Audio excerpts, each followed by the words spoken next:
Hi everyone, welcome to the English Logic Studio podcast. I am Anna, and today I am here with my friend Ben. Welcome on the show, Ben. Thanks for having me. I am really glad to be here today to talk about English with you. I know a lot of our listeners want to sound more natural when they speak, and phrasal verbs are a great way to do that.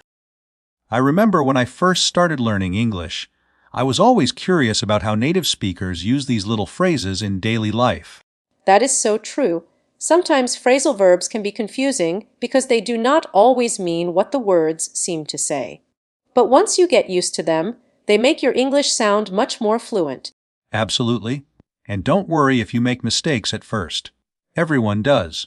The important thing is to keep practicing and to listen to how people use these verbs in real conversations. Right. And today we will not just explain the meanings, but also share some stories and tips to help you remember them. Ben, do you have a favorite phrasal verb? I think my favorite is pick up, because it has so many uses. But let's start from the beginning and go through each one together. Ben, what time do you usually wake up? I usually wake up at 6:30 in the morning. I'm not a morning person, but I try. I wish I could wake up that early. Sometimes I wake up late and have to rush. Wake up means to become conscious after sleeping. For example, I wake up at 7 a.m. every day. Do you use an alarm clock to wake up? Yes, I do. If I don't set an alarm, I might not wake up on time. How about you?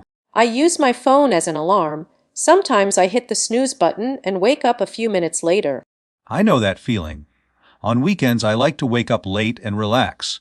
But during the week, I have to wake up early for work. Me too. And sometimes, even after I wake up, I don't want to get out of bed right away. Same here. I think a lot of people feel that way. Waking up is the first step, but getting up is another challenge. Ben, do you turn on the radio when you wake up? Sometimes. I usually turn on the coffee machine first. I need my coffee. I turn on some music to help me get ready in the morning. Turn on means to make a machine or device start working. For example, please turn on the lights. What else do you turn on in the morning? I turn on my computer to check emails. Sometimes I turn on the TV to watch the news. That is a good way to start the day. I also turn on the heater if it is cold. You know, when I was a kid, I used to turn on cartoons before school. It made waking up more fun. That is a nice memory. Now, I turn on a podcast or an audiobook while I get ready. It helps me learn something new every day. I am always looking for my keys in the morning. I lose them all the time. Me too. I look for my phone every day. Look for means to try to find something. For example, she is looking for her glasses. Do you ever look for your wallet? Yes. Sometimes I look for my wallet, my headphones, even my shoes. I need to be more organized. I think everyone looks for something in the morning. It's normal. I agree.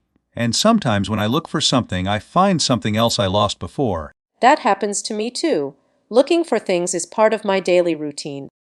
Ben, have you ever wanted to give up on learning something? Yes, sometimes English grammar is hard, but I don't give up. I keep trying. Give up means to stop trying. For example, don't give up on your dreams. That is a good attitude. I almost gave up on learning to play the guitar, but I practiced and now I can play a few songs. I think everyone feels like giving up sometimes, but it's important to keep going.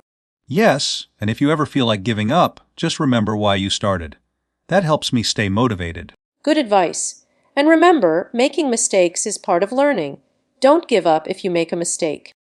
Anna, do you pick up your mail every day? Yes, I pick up my mail after work. I also pick up groceries on my way home. Pick up means to take something from a place.